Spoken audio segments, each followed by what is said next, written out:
Hello friends, welcome back to my channel. आज हम यहाँ पर पढ़ने वाले एक और इम्पोर्टेंट थिंकर मैक्स वेबर के बारे में।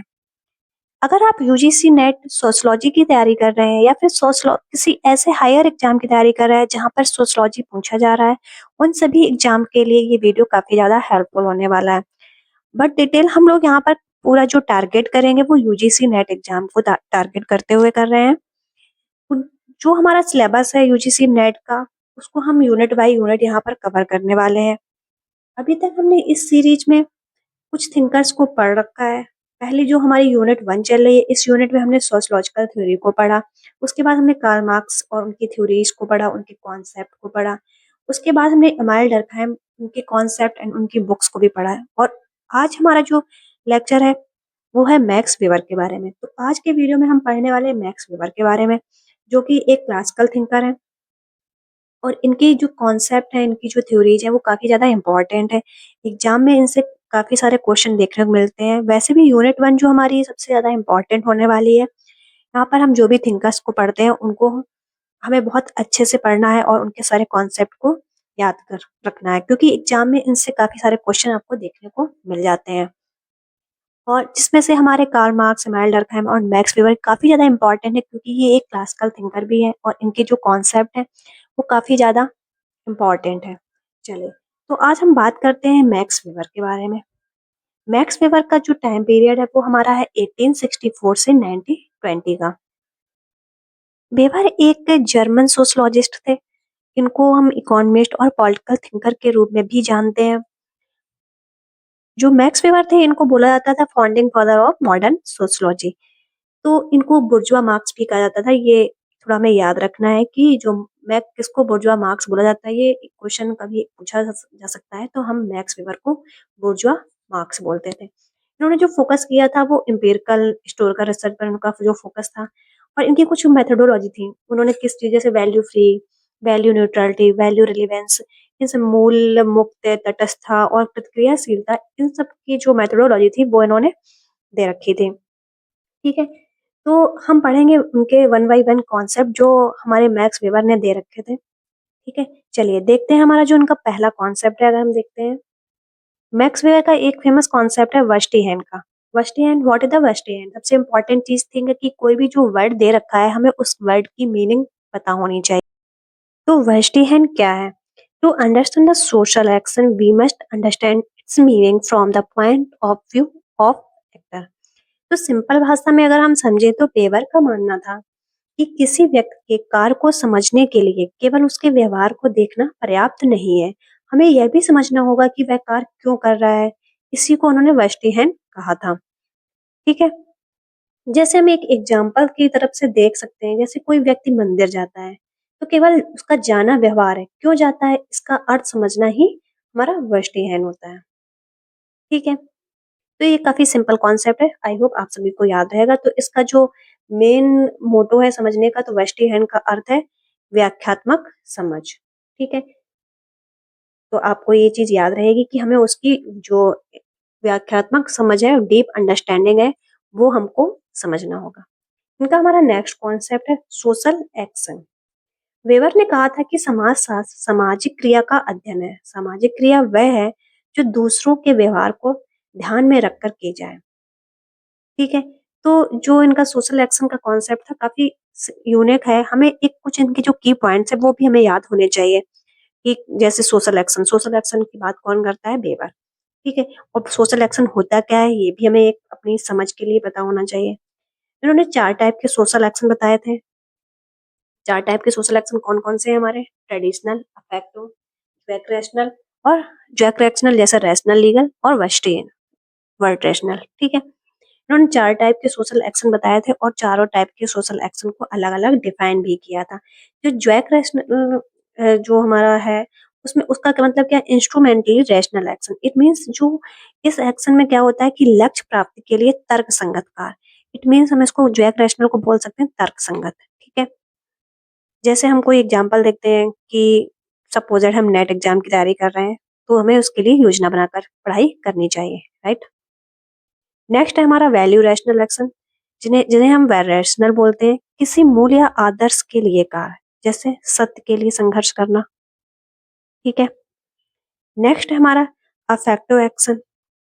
इट मीन्स भावनाओं से प्रेरित कार्य। अफेक्टिव जैसे मैं भावनाओं से संबंधित, इट मीन्स भावात्मक। तो जो भावनाओं से प्रेरित जो भी कार्य होते हैं उन्हें हम अफेक्टिव एक्शन में बोलते हैं, जैसे गुस्से में चिल्लाना, बहुत ज्यादा डीप लव लाइक। ठीक है। नेक्स्ट हमारा है ट्रेडिशनल एक्शन।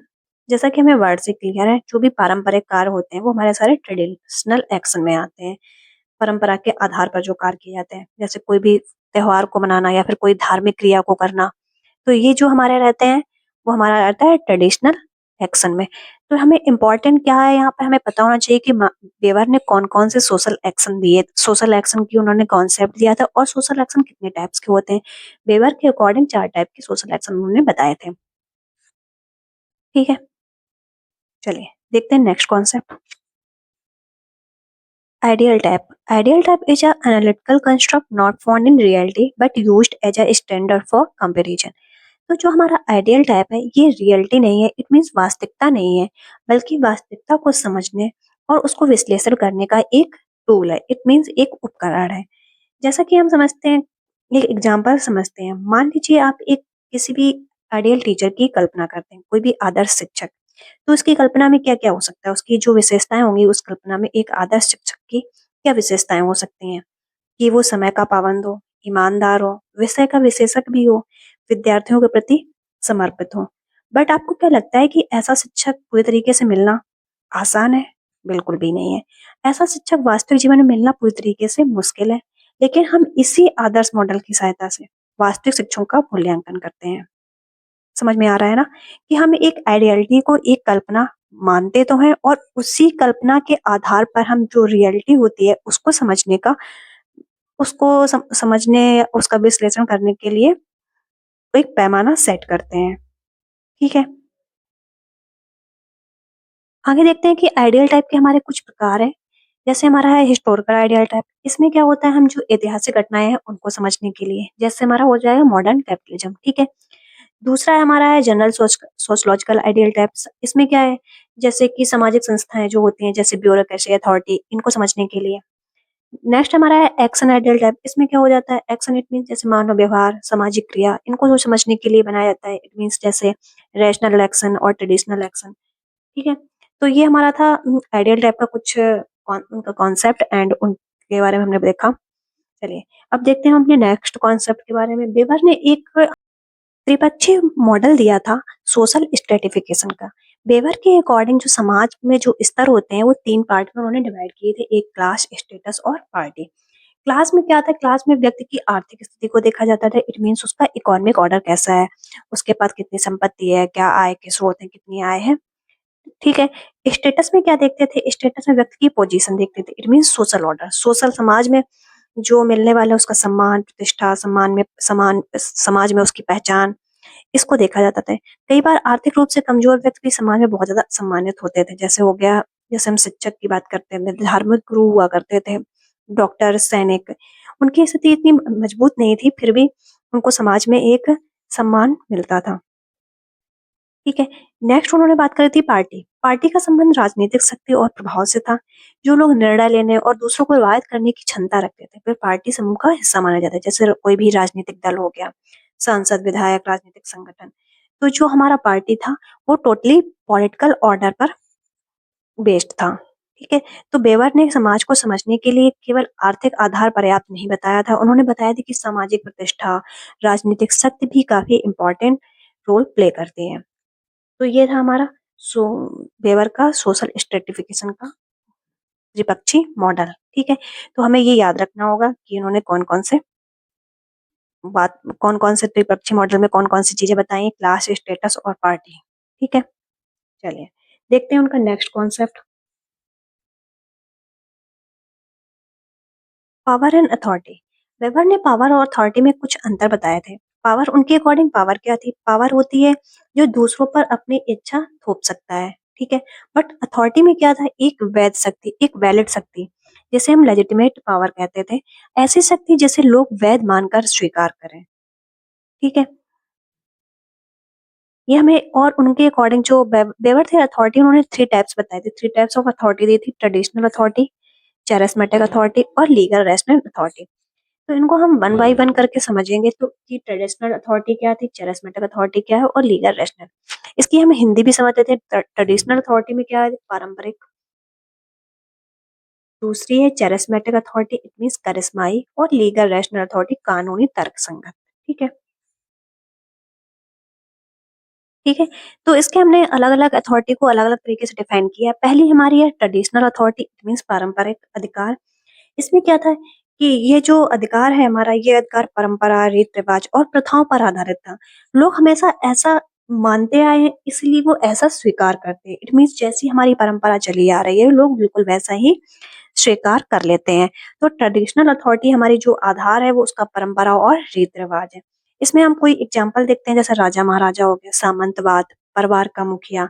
तो ये चीजें जैसी चली आ रही होती हैं, लोग उसको एज इट इज वैसे ही फॉलो कर लेते हैं। तो ट्रेडिशनल अथॉरिटी हमारी क्या होती है कि उसको जैसा चला आ रहा है, जो बिलीफ, कस्टम, जो वैल्यूज जो चले आ रहे हैं, उनको एज इट इज वैसे तरीके से स्वीकार कर लेना। ठीक है।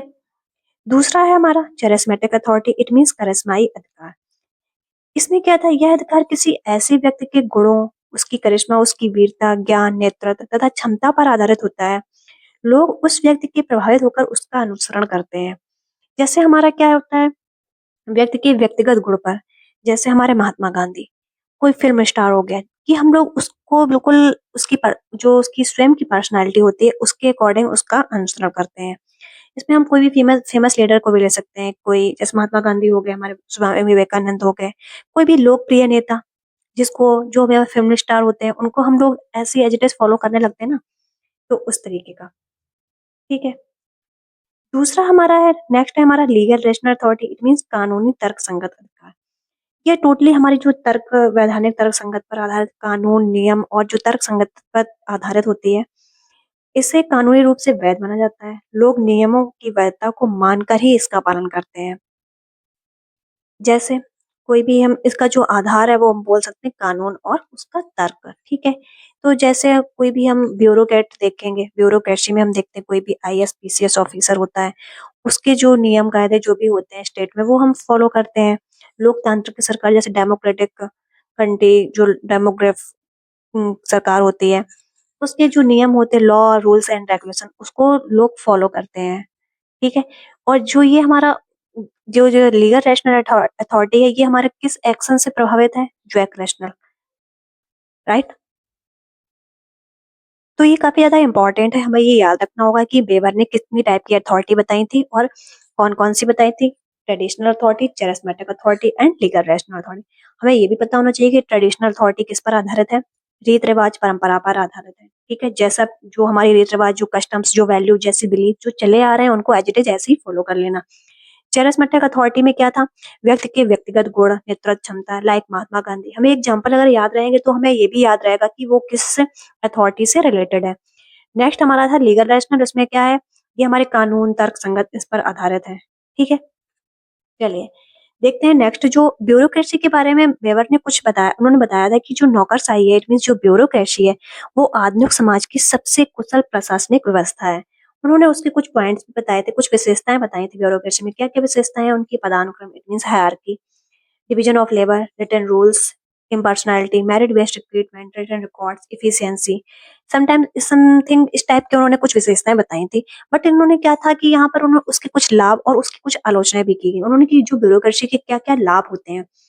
लाभ क्या होता है कि इफिशियंसी, राइट, निष्पक्षता, पूर्वानुमेयता। ठीक है। जो आलोचना थी, आलोचना में उन्होंने भी कुछ बताया था कि हम ब्यूरोक्रेसी की आलोचना क्यों करते हैं।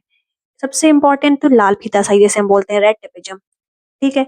रिजिडिटी, इट मीन्स दूसरा ह्यूमन, जो ह्यूमन फीलिंग्स है उनकी अपेक्षा करना। ह्यूमन मतलब वो जो ब्यूरोक्रेट होते हैं, वो एक उनका एक अलग ही स्टैंडर्ड सेट होता है।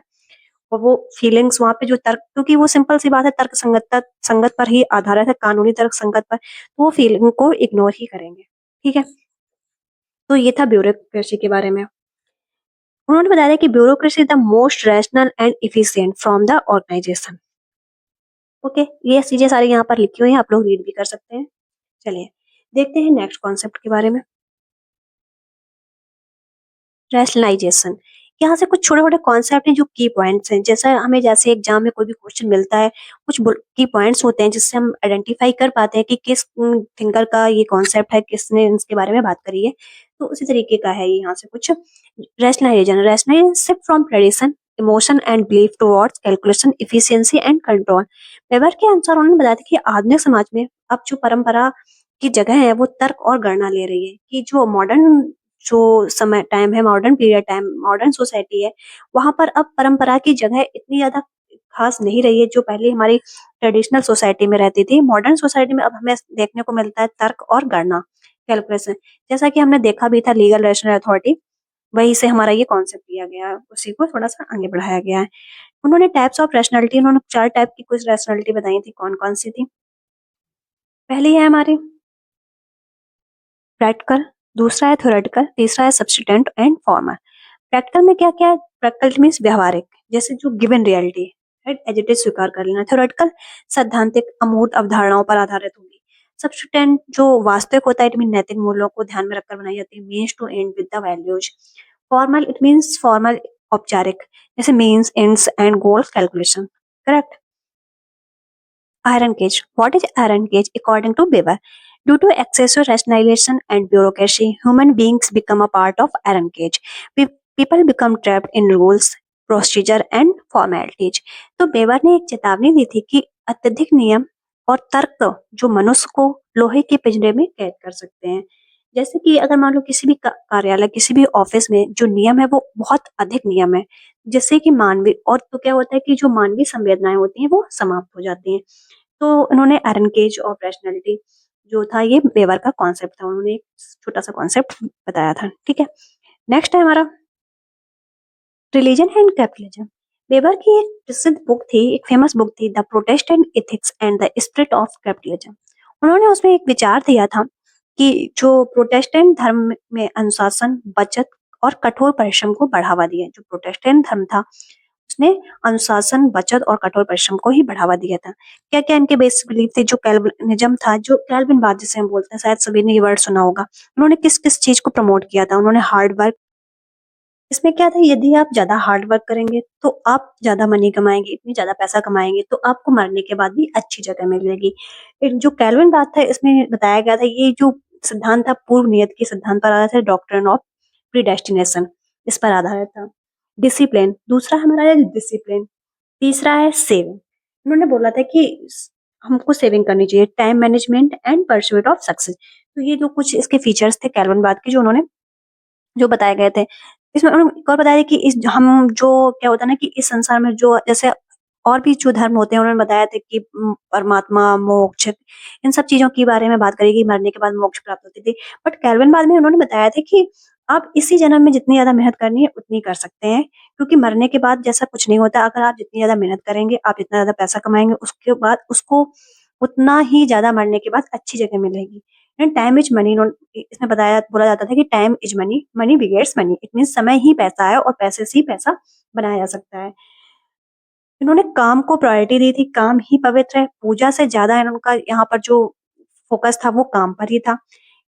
इट मीन जो प्रॉफिट प्रॉफिट के इन्होंने उसमें दिखाया था, objectivity is profit accumulation, all work is sacred, ठीक है?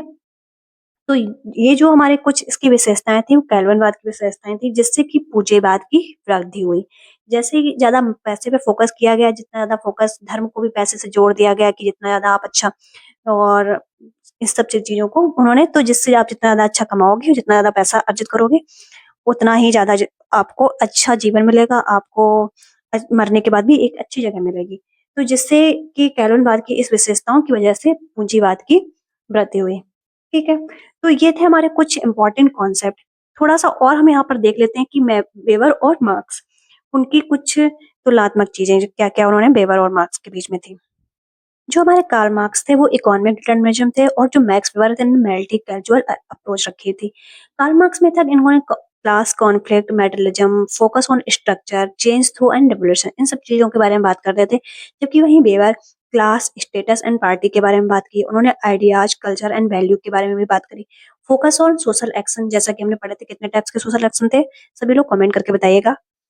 ठीक है? चेंज थ्रू रैशनलाइजेशन, इन्होंने इन सब चीज़ों के बारे में बात करी थी। ठीक है?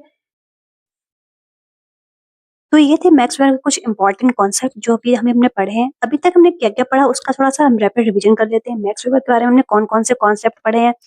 फर्स्ट हैंड का कॉन्सेप्ट पढ़ा था, उसके बाद ideal type, social action, bureaucracy के बारे में पढ़ा था। क्लास स्टेटस एंड पार्टी के बारे में बात किया था। क्लास स्टेटस एंड पार्टी कहाँ पर आई थी? सोशल स्ट्रेटिफिकेशन में बताया था उन्होंने, ठीक है। सोशल एक्शन, कितने टाइप के सोशल एक्शन बताए थे? सभी को याद है। 4 टाइप ऑफ सोशल एक्शन कौन-कौन से? ट्रेडिशनल, जो है रैशनल, रैशनल लीगल एंड वर्टेशनल और अफेक्टिव, 4 टाइप के सोशल एक्शन बताए थे। उसके बाद हमने अथॉरिटी के बारे में बात करी। अथॉरिटी के बारे में पढ़ा, 3 टाइप्स ऑफ अथॉरिटी बताई थी। Traditional authority, charismatic authority and real rational authority.